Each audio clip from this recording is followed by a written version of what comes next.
자, 이 통신 발전에 대해서 계속 얘기를 하고 있는데 그 중에 지난 시간에 했던 것들 조금 더 보충하고 이제 더 나가겠습니다.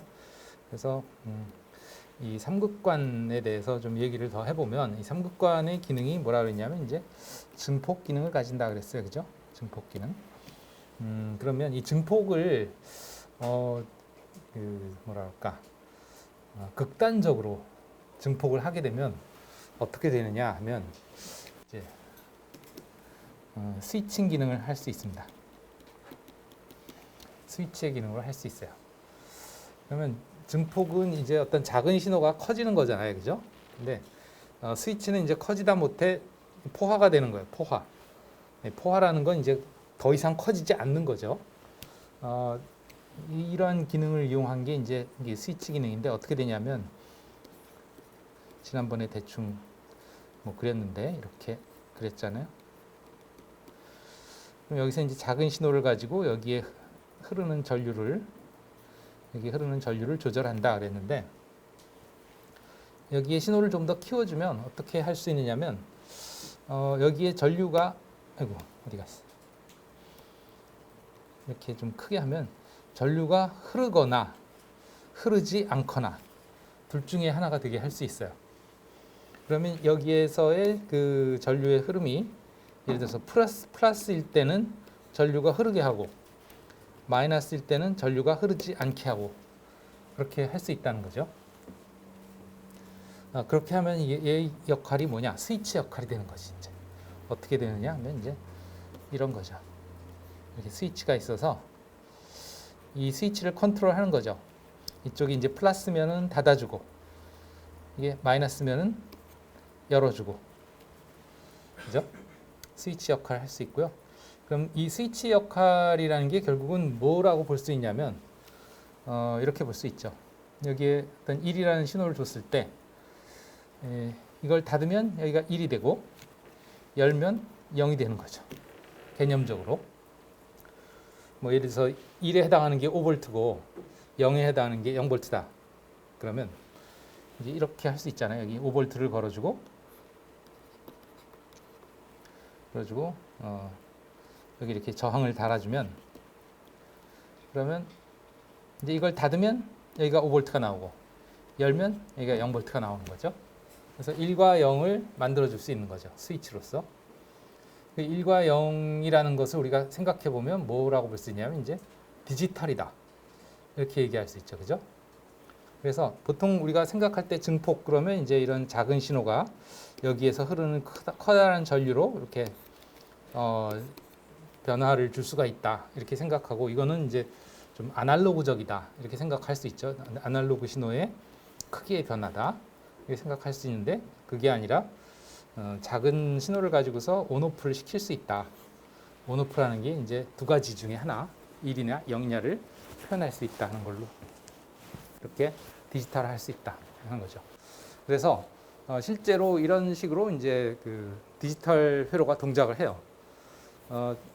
트랜지스터가 나오기 전부터 이미 이 진공관을 이용해서 컴퓨터를 만들었다 그러잖아요.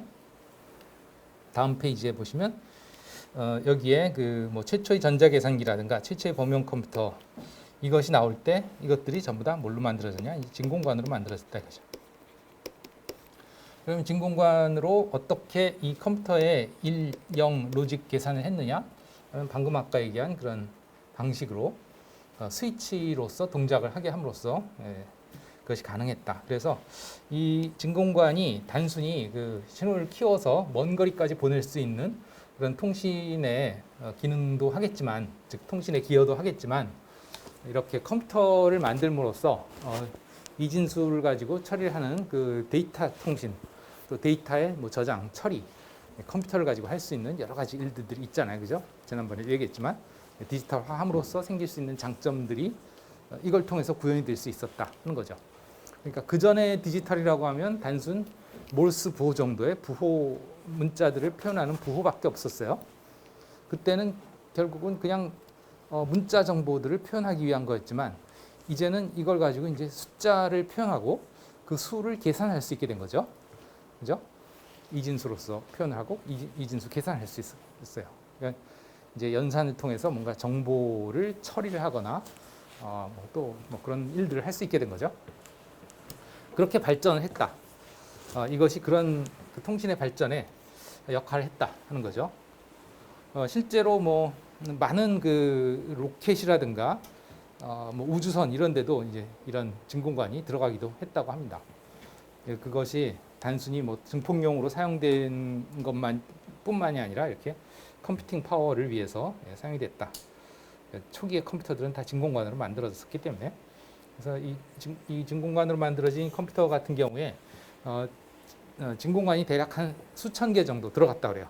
그럼 지난번에 보여드린 그런 사이즈가 아니고 그보다 훨씬 크거든요. 한 이만한 사이즈로 수천 개라면 그것이 차지하는 볼륨이 얼마나 크겠어요. 그죠? 그래서 초기에 만들어진 컴퓨터들 이게 사진을 보시면 대략 뭐 이런 그 커다란 방에 꽉 차는 그런 컴퓨터들, 캐비넷처럼 커다란 샤시로 저렇게 돼 있는 것이 쫙 한 벽면 이상을 차지하는 그런 엄청난 사이즈죠.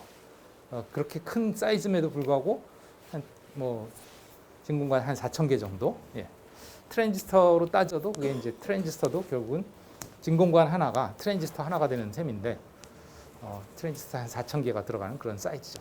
그런 정도로 최초의 컴퓨터가 만들어졌는데 어쨌든 나중에 그것이 결국은 이게 진공관이 트랜지스터로 대체되면서 여기에 보시면 이 벨 연구소에서 또 트랜지스터를 발명했죠, 그죠?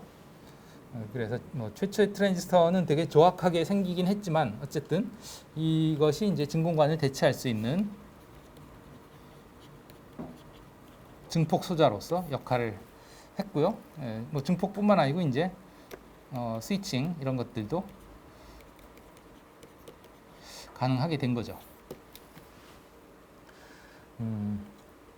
예. 그 다음에 이제 이 트랜지스터가 또 어떻게 발전했는가 하니 이 하나의 트랜지스터 부품이 아닌 여러 개의 트랜지스터를 모아서 하나의 회로로서 구성하는 그런 IC가 만들어지게 됐습니다. 어디 갔냐?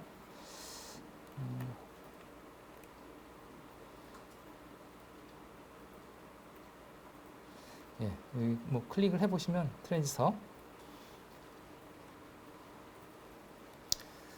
네.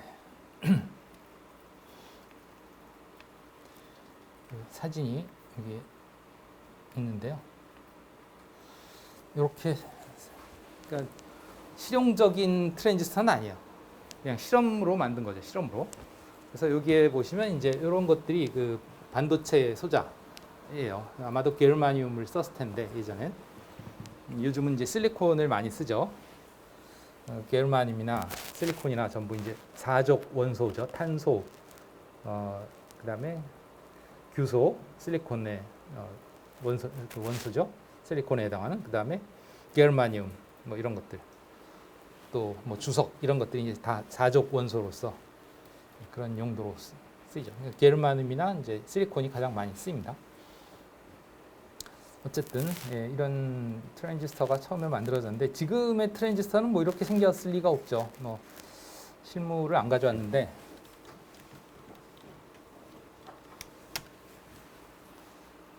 사진을 보면 뭐 이런 식으로 생겼어요. 다양한 사이즈의 트랜지스터가 있는데 아주 작은 요 사이즈는 보통 한 수센치 정도, 요 다리까지 포함해서 요 몸체 자체는 한 5mm 정도밖에 안 돼요, 사이즈가. 그리고 안에 이제 실리콘이 들어있죠. 이건 사실은 패키지이기 때문에 패키지 사이즈가 훨씬 크고 안에 실리콘 트랜지스터는 즉 반도체죠. 트랜지스터는 되게 작아요, 사이즈가. 제가 이거를 그냥 한번 막 그 니퍼 같은 걸 해서 잘라봤는데 안에 들어있는 건 되게 작습니다. 그렇고 이거는 이제 아주 소용량의 즉 소전류를 흘리는 용의 트랜지스터라면 이쪽으로 갈수록 대전류를 흘리는 트랜지스터죠. 보통 이 정도는 한 수십 밀리암페어에서 한 100밀리암페어 정도 전류를 흘릴 수 있고 이런 것들은 보통 수백 밀리암페어에서 수 암페어까지도 전류를 흘릴 수가 있고요. 이런 건 뭐 한 10암페어 이상의 전류를 흘릴 수 있는 아주 대용량 증폭용으로 사용되고 그래서 뭐 요즘은 여러분들 거의 쓰지 않겠지만 예전에는 집에 가정에 보통 오디오 앰프 하나씩은 있었단 말이에요. 이만한 사이즈로. 여러분들 부모님 세대에서는 그게 아마 있을 수도 있어요. 그런데 그런 앰프에 보시면 이제 이런 트랜지스터가 들어가 있는 녀석들이 있다. 네, 완전히 금속으로 만들어서 이제 물론 이게 안에는 트랜지스터 실리콘이 있고 이건 이제 패키지죠, 패키지. 이게 금속으로 한 이유는 열이 방출이 잘 되게 하기 위해서. 그리고 실제로 뭐 저것만 가지고도 안 돼서 방열판이라는 데다가 뭐 방열판 아시죠? 그래픽 카드에 보면 방열판 커다란 거 붙어 있잖아요, 그죠? 그런 것처럼 이제 이걸 방열판에다 딱 고정을 시켜서 발열이 잘 되게끔 워낙 전류가 많이 흘러서 열이 많이 나니까 그렇게 함으로써 이제 대용량 증폭이 가능하게 되기도 했다. 네. 이 트랜지스터고요. 이제 그러한 트랜지스터 하나하나가 아니라 이제 그런 트랜지스터와 그 다음에 뭐 저항, 캐패시터 이런 걸 통해서 전체적인 그 트랜지스터를 이용한 전자 회로를 아예 실리콘 안에다가 그려 넣었다 하고 하면 좀 뭐하지만 만들어 넣었다 회로를 그게 이제 인테그레이티드 서킷 IC죠. 여기 들어가 보시면 또 이제 이 IC가 60년대에 처음 만들어졌다 이렇게 돼 있죠. 페어차일드라는 회사에서 만들었을 거예요. 페어차일드. 네, 여기에 사진을 보시면 네, 이 동전 사이즈와 이 IC의 사이즈 이렇게 비교가 돼 있죠. 이게 이제 트랜지스터 한 몇 개 정도 들어있는 정도일 거예요. 트랜지스터 몇 개, 그 다음에 뭐 캐패시터 저항 몇 개 그런 정도. 예. 그러하고요. 예, 그걸 확대한 사진입니다. 이제 트랜지스터 4개 정도 들어간 것 같고 거기에 이제 저항, 뭐 캐패시터 이런 것들이 좀 들어있는 것 같아요. 예. 요거는 이제 그러한 부품들을 서로 연결하기 위한 전극입니다. 전극 하얀색은. 예. 그러하고요. 보통 우리가 TTL 회로라고 들어봤는지 모르겠는데 디지털 회로 하면서 아마 들어봤을 텐데 TTL 회로라는 게 이제 트랜지스터 로직이라고 그 트랜지스터로 구성된 그 논리 회로들을 의미하죠. 그 TTL 회로가 이런 것들로 이루어져 있죠. IC로. 예. 이게 이제 하나의 게이트 정도 그 정도 될 거예요. 물론 이때는 아마 이게 디지털 IC는 아닐 거고 디지털 IC 맞네요. 여기 보면 F 플립플롭이라고 돼 있네요. 그죠? F 플립플롭 뭐 아마 여러분들이 1학년 때 플립플롭을 했으니까 알 거예요. 예. 뭐 등등. 그래서 뭐 이 IC를 통해서 이제 디지털 회로들을 점점 더 집적할 수 있게 됐다 하는 거죠. 그래서 이걸 IC를 집적 회로라고 부르죠. 직접이 아니고 직접 쌓아 올렸다는 뜻이죠. 예, 그렇게 발전됐고 뭐 초기에는 이렇게 그 실제 집적된 트랜지스터의 수가 많지 않았어요. 그런데 이제 이것이 점점 더 늘어나게 됐죠. 안에 칩 안에 들어갈 수 있는 트랜지스터의 수가 늘어나게 됐고 그걸 우리가 뭐 LSI, Large Scale Integration Circuit, Integrated Circuit 이라고 불렀고 이런 건 이제 적어도 한 수백 개에서 1000개 이상 정도의 트랜지스터가 들어가는 그런 것들이었다 보면 이제 더 나가서 이때는 이제 마이크로 프로세서 같은 것들이 직접 하나의 그 IC로 만들어지게 됐고 이런 것들은 한 수천 개 들어갔다 그래요. 그래서 인텔에서 처음 만든 마이크로 프로세서가 4004라는 마이크로 프로세서가 있는데 이거는 요즘 나오는 프로세서들은 다 64비트 연산을 직접 할 수 있죠. 그죠? 그런데 이때 만든 4004는 4비트 연산을 할 수 있었어요. 그러니까 그 안에서의 그 로직 회로들이 4비트 연산을 할 수 있는 그런 정도의 아주 초보적인 그런 프로세서였고 그 안에 들어간 그 트랜지스터의 개수가 한 수천 개 정도? 예. 한 3, 4천 개 되나 아마 그럴 거예요. 네, 3천 개 대략. 그 다음에 스티브 잡스가 처음에 만든 컴퓨터 뭔지 아시죠? 네? 스티브 잡스가 만든 컴퓨터. 그렇죠. 애플 컴퓨터. 그 스티브 워즈니악하고 둘이 이제 그 집 차고에서 차려가지고 만들었잖아요. 그죠? 맥킨토시는 훨씬 뒤고. 네. 이제 애플 2 컴퓨터, 애플 컴퓨터 이걸 만들었는데 거기 들어가는 프로세서가 그건 8비트 프로세서인데요. 그 프로세서에 들어가는 트랜지스터 수가 대략 한 2,500개 정도 됐었다고 합니다. 예.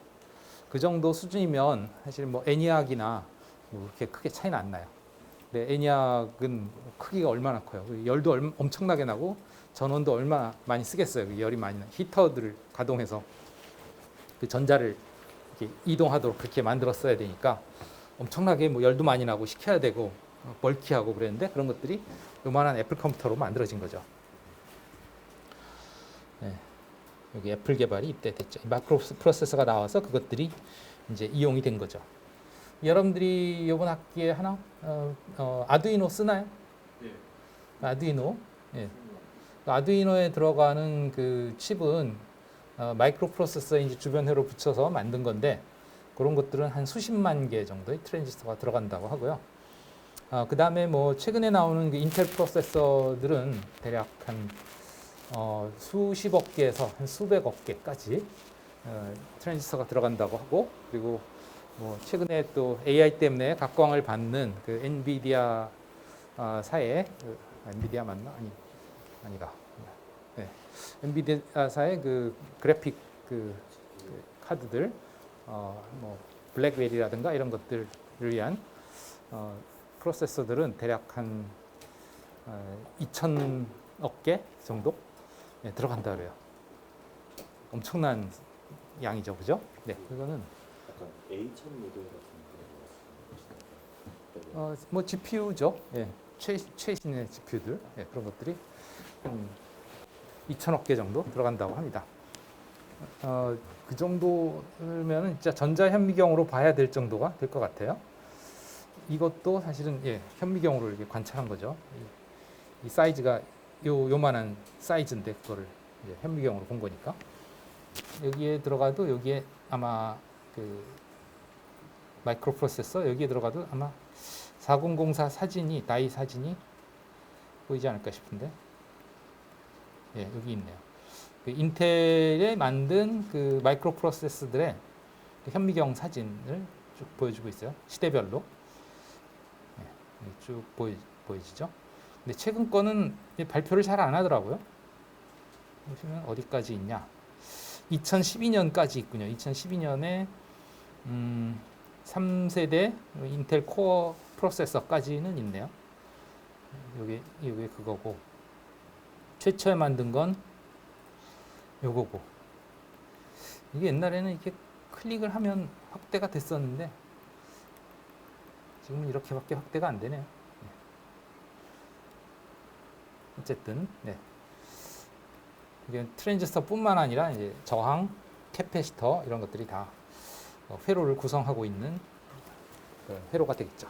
어쨌든 이렇게 이제 집적된 프로세서들이 만들어짐으로써 점점 더 고성능의 컴퓨터들 뿐만 아니고 이제 그 컴퓨터를 통한 다양한 그 정보 처리들이 가능해졌죠. 그죠? 단순 컴퓨터가 아니고 이제 컴퓨터화된 정보통신 기기들, 뭐 예를 들면 라우터라든가 스위치라든가 이런 것들도 결국은 전부 다 일종의 뭐 컴퓨터 역할을 하면서 어떤 네트워킹을 시켜주는 그런 기능들을 가지고 있잖아요. 그죠? 특화된 일종의 컴퓨터이기도 하죠. 그런 것들을 만들 수가 있게 됐다. 통신의 발전을 가져왔다. 뭐 이렇게 얘기할 수 있을 것 같고요.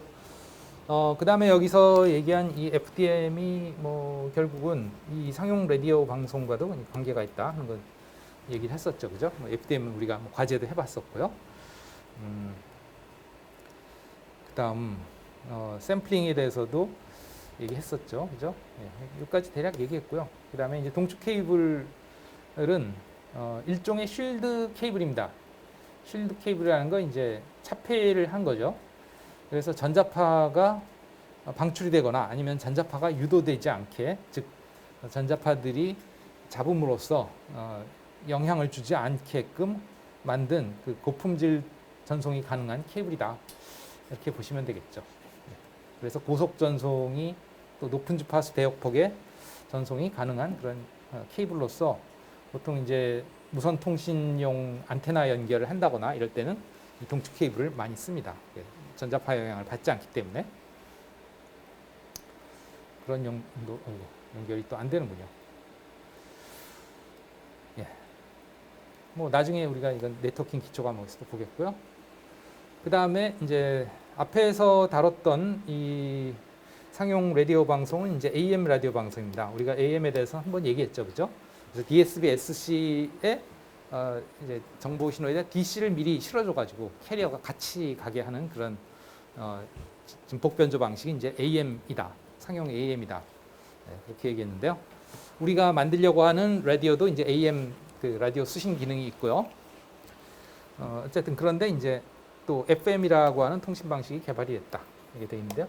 FM이라는 거는 AM이 이제 앰플리튜드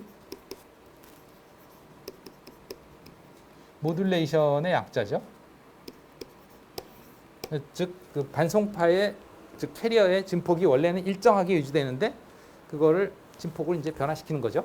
뭘로? 정보 신호의 진폭으로 가지고 곱해서 변화시키는 거죠. 그렇게 단순한 것이 이제 AM이었다면 FM이라는 거는 반송파의 진폭을 변화시키는 게 아니고 주파수를 변화시키는 거예요. 그러니까 진폭은 일정한데 주파수가 높아졌다 낮아졌다 그렇게 돼요. 뭐에 따라서? 정보 신호의 크기의 변화에 따라서. 정보 신호가 커지면 반송파의 주파수가 높아지고 정보 신호가 작아지면 반대로 반송파의 주파수는 낮아지고 뭐 이런 식으로 되는 거예요. 비례해서. 네, 그런 방식이었고 이것이 이제 음질이 AM보다 훨씬 좋게 만들 수 있어서 인기를 끌었습니다. 특히 이제 음악 방송용으로 많이 이용을 했죠. 네, 음악은 이제 음질이 중요하니까. 그래서 지금은 뭐 FM 방송도 음악도 나오지만 요즘은 말소리가 더 많이 나와요. 게스트 모신다든가 아니면 뭐 뉴스를 한다든가 그런 식으로 좀 음악을 들으려고 FM 라디오를 틀어보면 말을 더 많이 합니다. 요즘. 그래서 말을 안 하는 그런 음악 방송을 찾아서 듣기가 좀 쉽지 않아요. 물론 메일 뭐나 뭐 그런 스트리밍을 들으면 되겠지만 워낙에 그런 것들이 잘 돼 있으니까. 네, 어쨌든 그러하고요.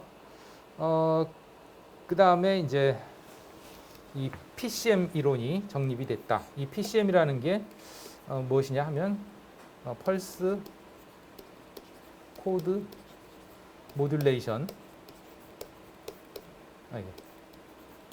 모듈레이션. 그래서 PCM인데 이게 뭐냐면 이제 그냥 결국은 아날로그를 디지털로 바꿔주는 그런 변환 방식이다 이렇게 보시면 되겠어요. 말은 모듈레이션이라고 돼 있어서 마치 뭐 변조인 것 같지만 뭐 변조라면 변조죠. 이것도 어떻게 하는 건가 이제 샘플링을 해서 뭐 이미 우리가 다 한 거죠. 5장에서 했었어요. 그래서 5장을 다시 불러와 보면 샘플링을 해서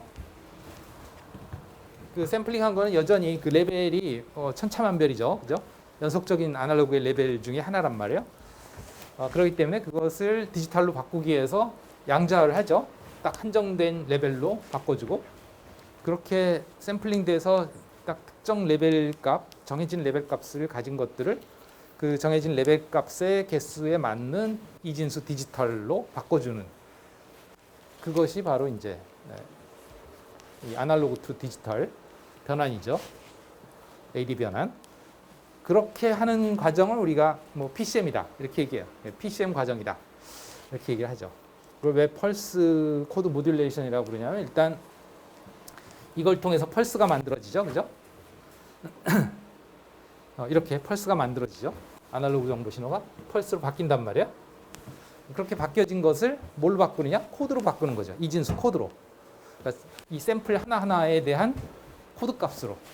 근데 그 코드라는 게 한정된 비트 수를 가지니까 걔네들이 가질 수 있는 레벨의 가지수는 정해질 수밖에 없다. 예를 들어서 뭐 쟤네들을 샘플 하나당 5비트의 코드로 만들겠다. 그러면 몇 가지 레벨을 가질 수 있는 거예요.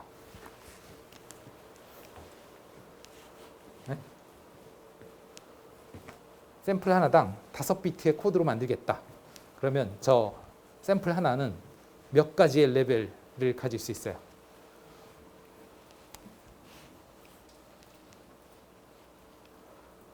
이거 또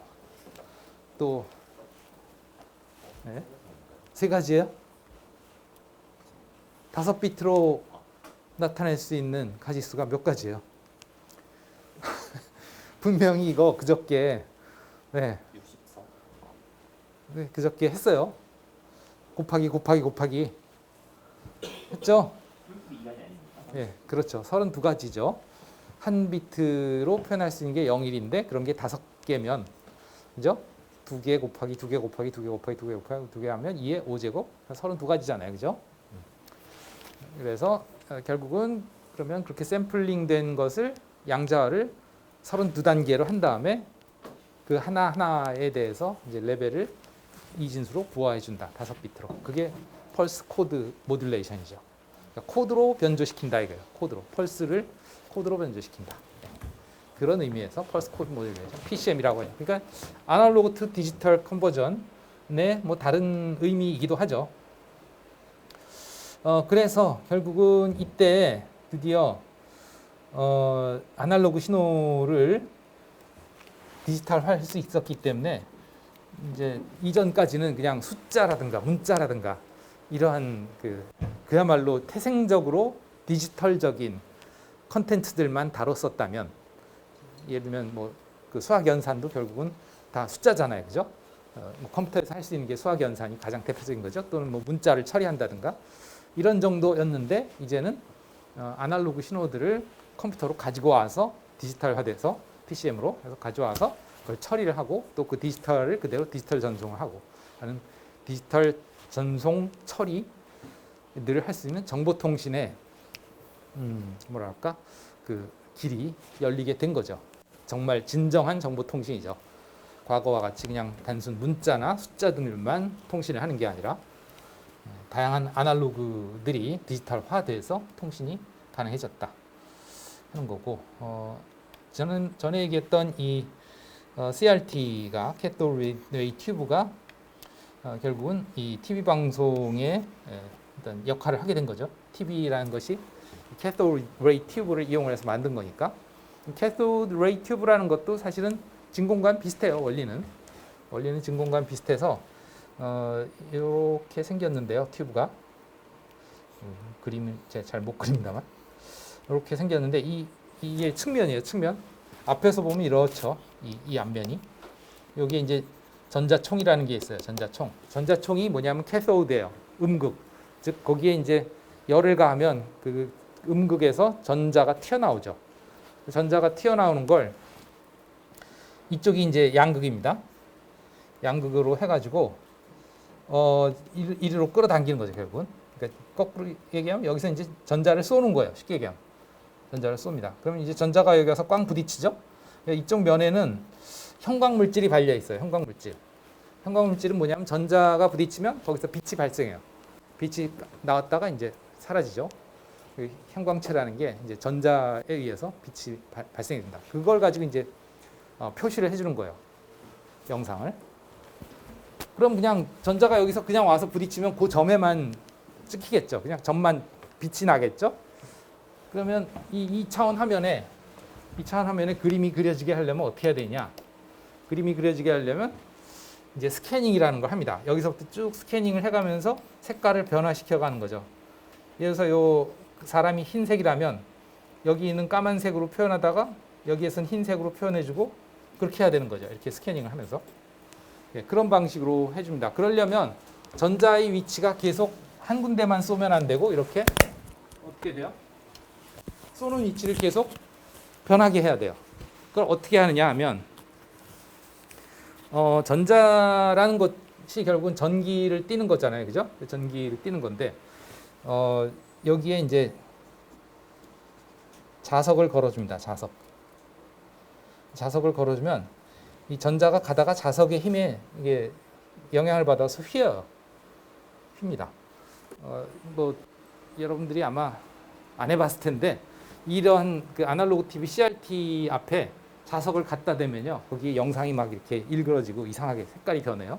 왜 그러냐면 전자가 그 자석의 영향을 받아서 막 휘기 때문에 그렇습니다. 이게 이쪽으로 오는 전자가. 어쨌든 여기서 자석을 두는데 그 자석이 그냥 고정된 게 아니고 이 전자에 휘는 것을 이렇게 휘게, 그러니까 난사를 시키는 거죠. 그러니까 원래는 아무것도 안 하면 그냥 한 군데만 쭉 전자총이 난사를 할 텐데 이게 이렇게 난사를 하게끔 해주는 거예요. 그러니까 전자총은 물론 계속 이렇게 쏘는데 이 전자석이 자꾸 변하는 거죠.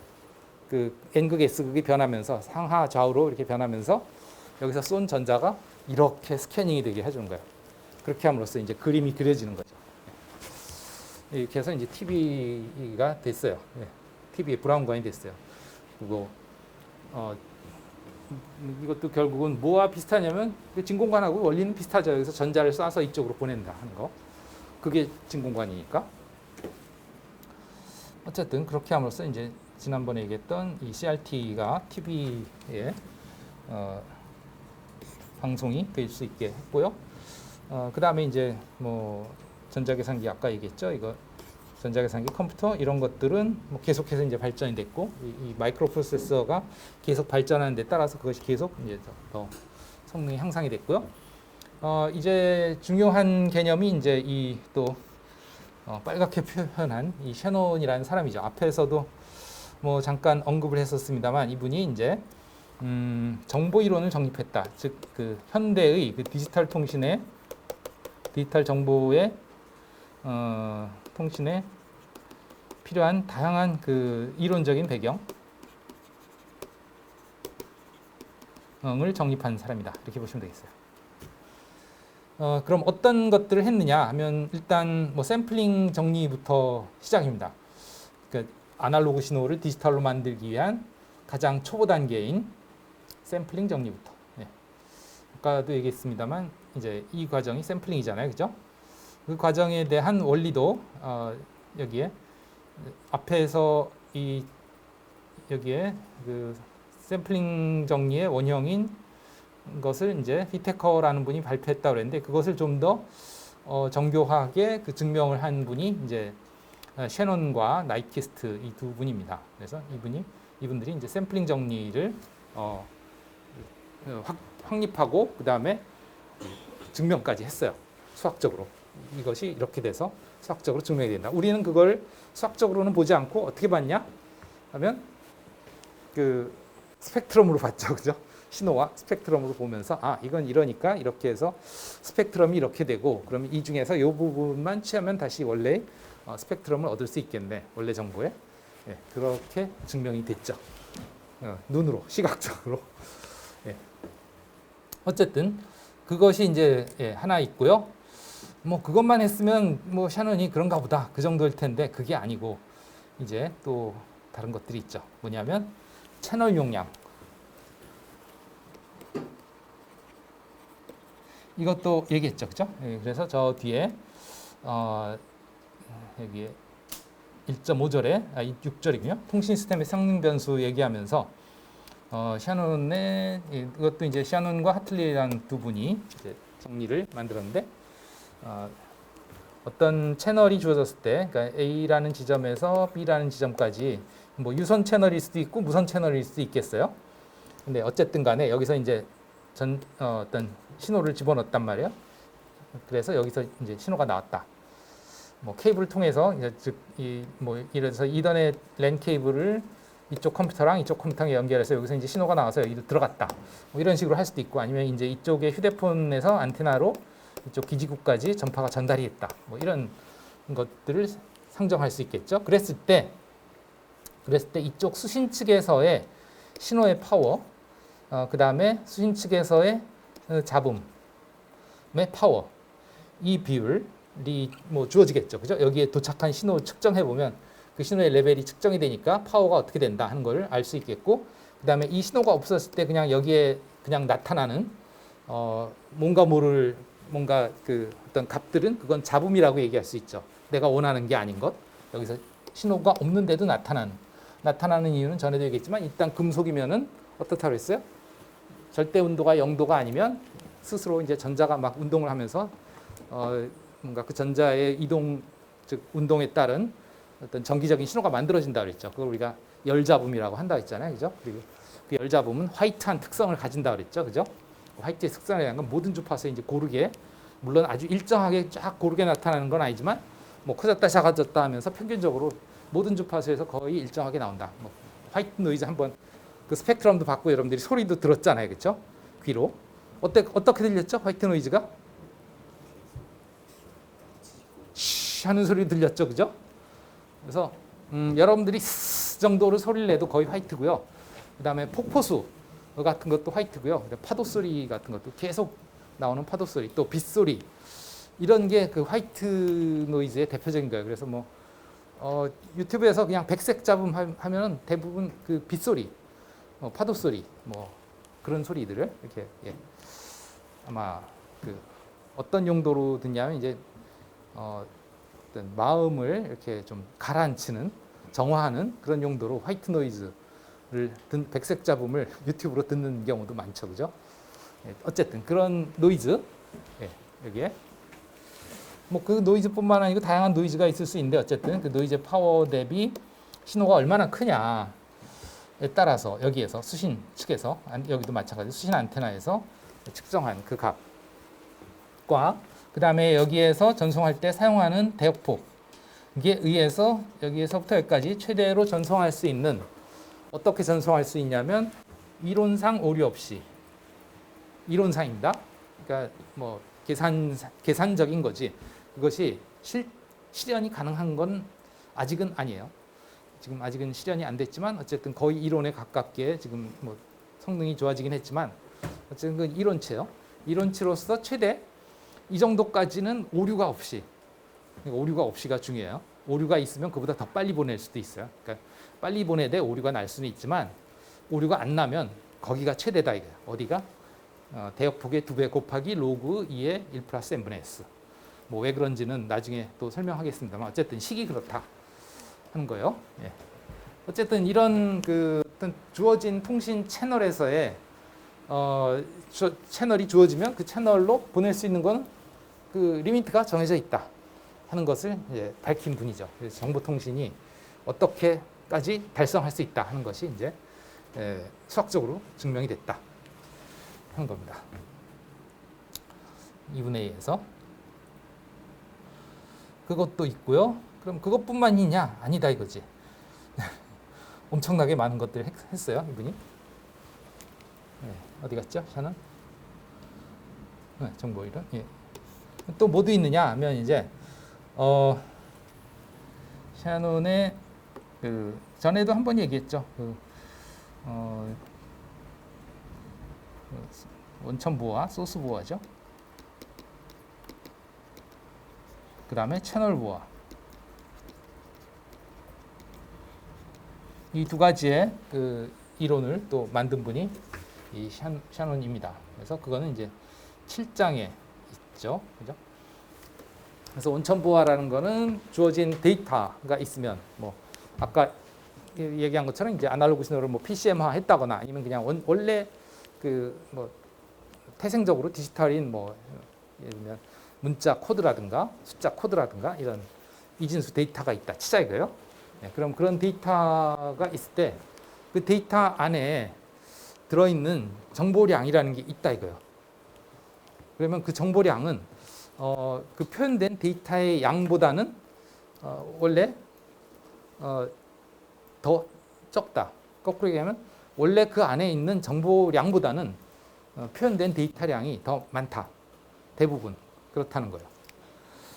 그렇다면은 그 안에 있는 정보, 그러니까 그 데이터 안에 있는 실제 정보량이 얼마인지 그것을 어떻게 계산하는지 그것을 이제 정보량이라는 것들을 정의하고 계산하는 방법도 만들어냈죠. 이분이 고안을 했죠.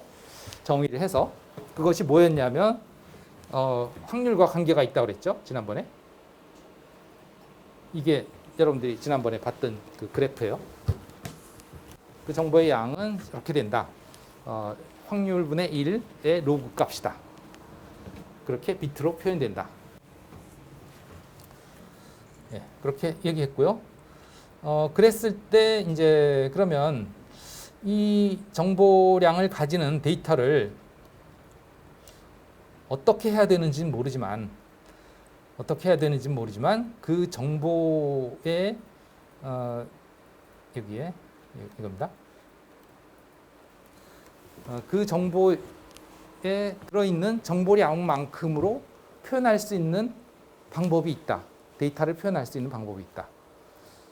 그거를 우리가 이 샤논의 noiseless source coding 정리, 즉 무손실 소스 보호의 정리다 이렇게 얘기해요.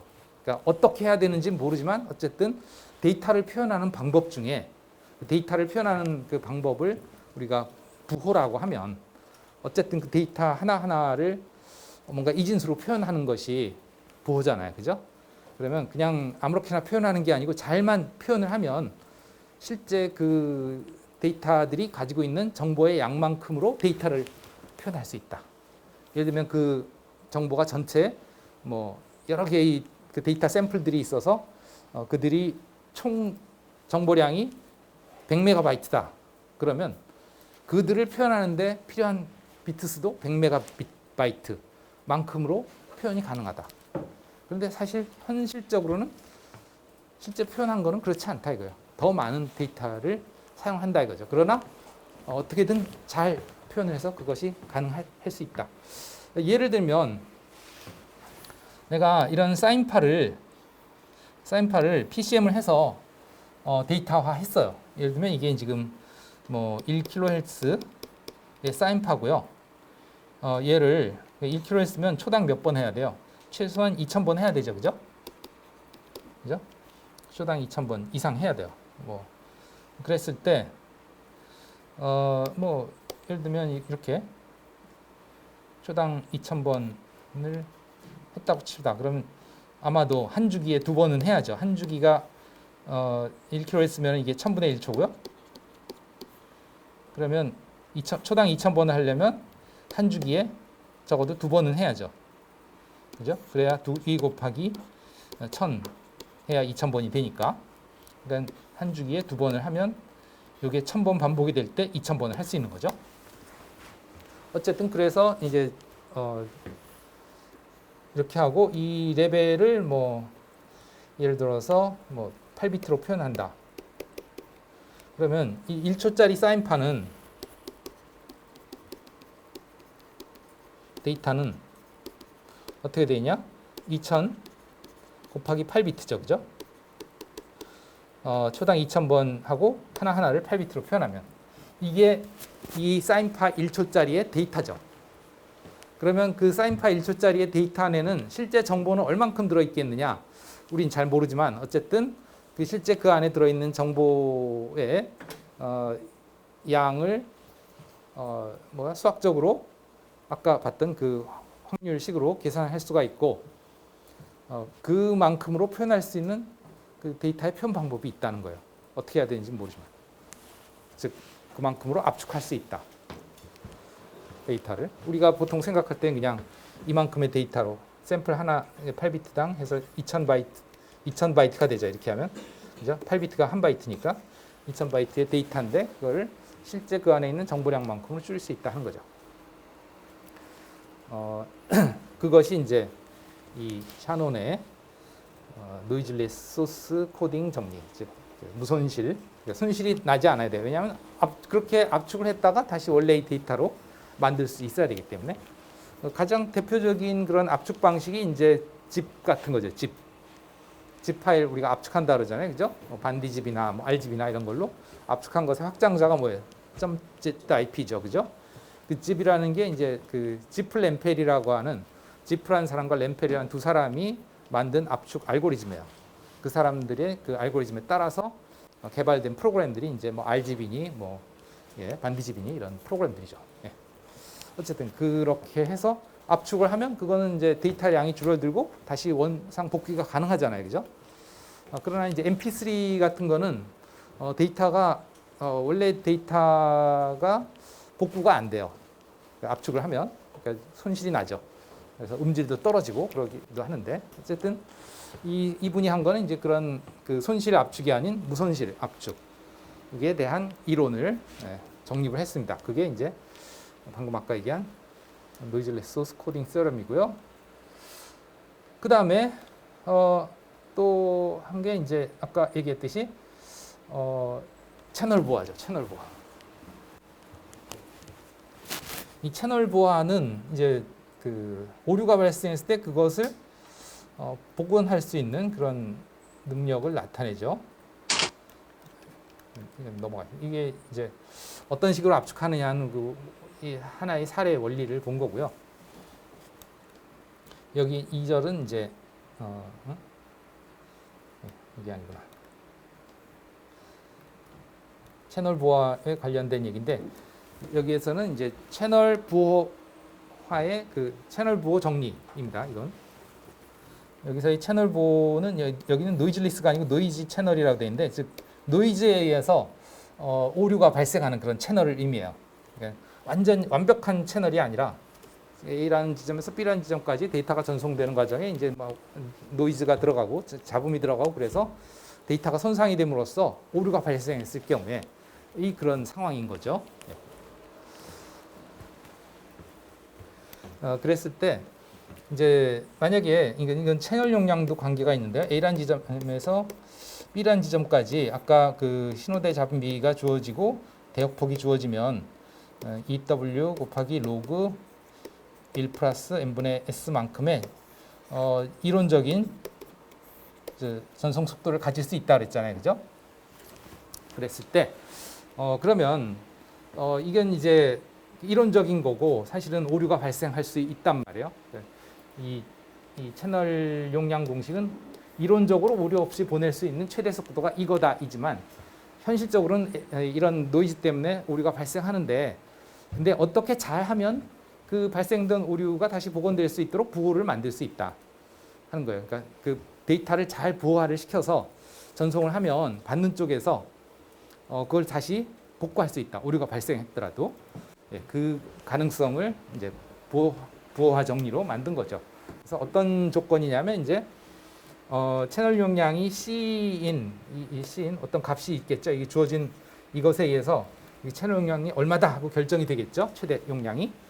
그렇다면 내가 이 채널을 통해서 데이터 속도를 그 채널 용량의 이하, 그거보다는 넘지 않는, 초과하지 않는 그 속도로 보내는데 그럼 그 데이터를 어떻게 표현할 거냐 하는 방법은 모르지만 잘만 표현해주면 그 데이터 하나하나를 부호화시켜서 잘만 표현해주면 수신 측에서 그걸 받았을 때 오류가 있다 하더라도 다시 원래 데이터로 정확히 복원할 수 있는 그러한 방법이 있다.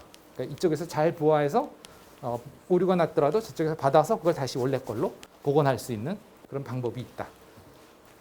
어떻게 하는지는 모르겠지만 하여튼 이론적으로 그것이 가능하다고 밝힌 사람이에요. 그러니까 이분이 한 게 대단하죠. 정보를 디지털화하기 위해서 어떻게 샘플링을 해야 되는가 하는 원리도 했고 그 다음에 또 이제 그 채널이 주어졌을 때 그 채널에 도대체 얼마만큼의 정보를 보낼 수 있냐도 밝혀냈고 그 다음에 그런 정보들을 표현할 때도 그 안에 정보량이 도대체 얼마나 들어있는가를 산출할 수 있게 해줬고 그러면 그 정보량에 맞게끔 데이터를 표현할 수 있는 방법도 있다 하는 것을 밝혔고 그 다음에 그런 것들을 이런 채널을 통해서 전송을 할 때 그 채널 용량에 맞을 만큼의 오류가 발생하지 않게 전송시킬 수 있는 어떤 부호들이 있을 수 있다 하는 것도 이론적으로 밝혀냈다. 어떻게 했는지는 모르지만 이분도 뭐 그것이 그럼 어떻게 하면 그것이 된다는지는 모르지만 어쨌든 그것이 가능하다. 그러니 전 세계 그 통신을 연구하는 분들이요 분발해서 그걸 찾아 나가자 해서 지금 뭐 계속 거기에 도달하고 있는 그런 중입니다. 네, 그만큼 이제 이 정보통신에 있어서 뭐라 그럴까 정말 중요한 그런 키포인트들을 짚어내신 분이다. 지금은 돌아가셨지만 대단한 분입니다. 여기까지 혹시 질문 있을까요? 없을까요? 여기까지가 우리가 이제 6주차까지 끝난 거죠. 아직도 한 주가 남았습니다. 맞나요? 그죠? 자, 그러면 뭐 다음 시간에 이제 마지막 부분과 그리고 그 1장 뒷부분을 나가도록 하겠습니다. 전자 출결해야죠, 그죠?